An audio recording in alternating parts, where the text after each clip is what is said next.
Assalamualaikum warahmatullahi wabarakatuh. Ketemu lagi dengan Miss Kita di kelas Miss Kita. Kali ini Miss Kita akan membahas tentang peristiwa menjelang dan sesudah pembacaan teks proklamasi. Ada di mata pelajaran Bahasa Indonesia, tema 7, subtema 2, pembelajaran 2. Nah, ada peristiwa apa saja menjelang dan sesudah pembacaan teks proklamasi? Kalian boleh simak video ini sampai selesai ya. Ayo kita mulai. Peristiwa menjelang dan sesudah pembacaan teks proklamasi. Mari kita baca bersama-sama ya. Setelah mendengar berita Jepang menyerah kepada sekutu, bangsa Indonesia mempersiapkan dirinya untuk merdeka. Perundingan-perundingan diadakan di antara para pemuda dengan tokoh-tokoh tua, maupun di antara para pemuda sendiri.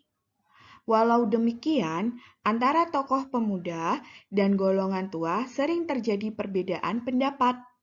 Akibatnya, terjadilah peristiwa Rengas Dengklok. Pada tanggal 16 Agustus pukul 4 waktu Indonesia Barat, Bung Hatta dan Bung Karno serta Ibu Fatmawati dan Guntur Soekarno Putra dibawa pemuda ke Rengas Dengklok agar tidak terpengaruh oleh Jepang. Tujuannya mendesak golongan tua untuk segera memproklamarkan kemerdekaan Indonesia. Setelah melalui perdebatan dan ditengahi Ahmad Soebardjo, menjelang malam hari kedua tokoh Bung Hatta dan Bung Karno akhirnya kembali ke Jakarta. Rombongan Soekarno-Hatta sampai di Jakarta pada pukul 23 waktu Indonesia Barat. Soekarno dan Hatta setelah singgah di rumah masing-masing, lalu bersama rombongan lainnya menuju rumah Laksamana Maida di Jalan Imam Bonjol nomor 1 Jakarta, tempat Ahmad Soebardjo bekerja. Di tempat itu, mereka akan merumuskan teks proklamasi kemerdekaan Indonesia. Perumusan sampai dengan penandatanganan teks proklamasi kemerdekaan baru selesai pada pukul 4 waktu Indonesia Barat dini hari pada tanggal 17 Agustus 1945. Pada saat itu juga disepakati bahwa teks proklamasi akan dibacakan di halaman rumah IR Soekarno di Jalan Penggasaan Timur 56 Jakarta pada pukul 10 waktu Indonesia Barat. Sudah dibaca semuanya? Nah, setelah kita membaca teks tadi, maka kita akan mendapatkan informasi penting tentang peristiwa Rengas Dengklok. Nah, apa saja sih informasi tersebut? Bagan berikut ini akan membantu kita untuk menemukan peristiwa-peristiwa penting tersebut. Ayo kita mulai, kita coba untuk menjawabnya. Yang pertama, kapan peristiwa Rengas Dengklok terjadi? Peristiwa Rengas Dengklok terjadi pada tanggal 16 Agustus 1945. Siapa yang diamankan pada peristiwa Rengas Dengklok? Nah, yang diamankan adalah Bung Hatta, Bung Karno, beserta Ibu Fatmawati dan juga Guntur Soekarno Putra. Siapa yang mempelopori peristiwa Rengas Dengklok?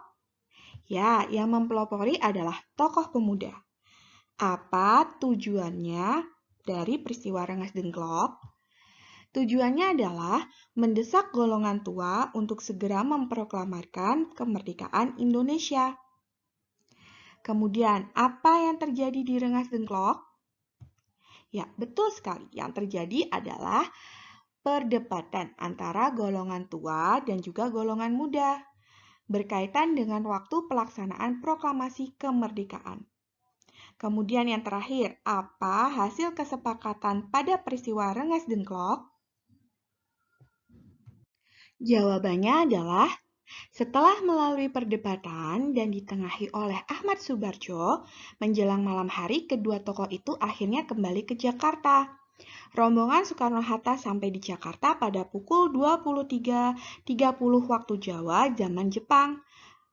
Soekarno-Hatta setelah singgah di rumah masing-masing kemudian bersama rombongan lainnya menuju rumah Laksamana Maida di Jalan Imam Bonjol nomor 1 Jakarta, tempat Ahmad Soebardjo bekerja. untuk merumuskan teks proklamasi kemerdekaan Indonesia. Nah, itu tadi adalah semua informasi tentang Rengas Dengklok setelah kita selesai membaca teks yang kita baca di awal tadi. Nah, setelah tadi ada beberapa peristiwa sebelum dibacakannya teks proklamasi kemerdekaan Indonesia. Kali ini ada juga peristiwa setelah dibacakannya teks proklamasi kemerdekaan Indonesia. Apa sajakah peristiwa tersebut? Yang pertama adalah peristiwa penyebaran berita proklamasi kemerdekaan Indonesia yang dilakukan oleh para pemuda, kemudian dilakukan juga oleh wartawan kantor berita Dumai atau sekarang sebagai kantor berita Antara, juga melalui beberapa surat kabar. Pada waktu itu, Harian Suara Asia di Surabaya adalah koran pertama yang menyiarkan berita proklamasi. Dan yang terakhir adalah pihak pemerintah Indonesia juga menugaskan para gubernur yang telah dilantik pada tanggal 2 September 1945 untuk menyebarluaskan berita proklamasi kemerdekaan Indonesia di wilayahnya.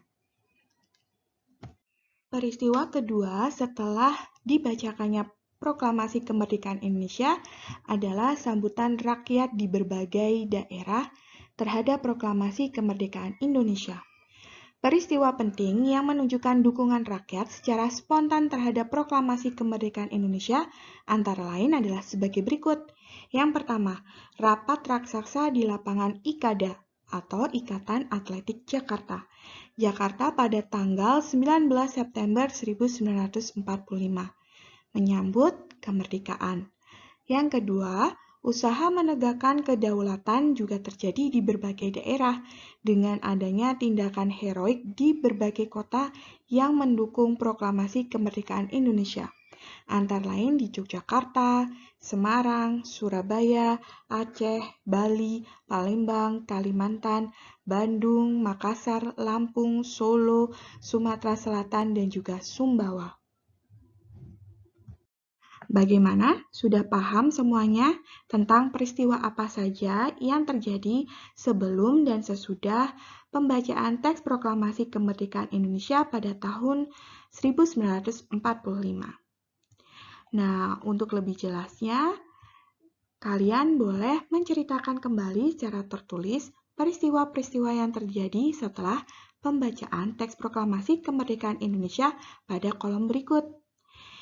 Kolom A, kalian tulis kembali peristiwa yang menyebarluaskan berita pembacaan teks proklamasi kemerdekaan.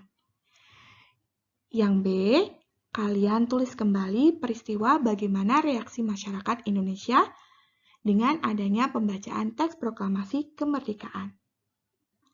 Oke, sampai di sini dulu video kali ini. Terima kasih telah melihat video pembahasan dari awal sampai akhir ya. Jaga kesehatan kalian selalu. Wassalamualaikum warahmatullahi wabarakatuh.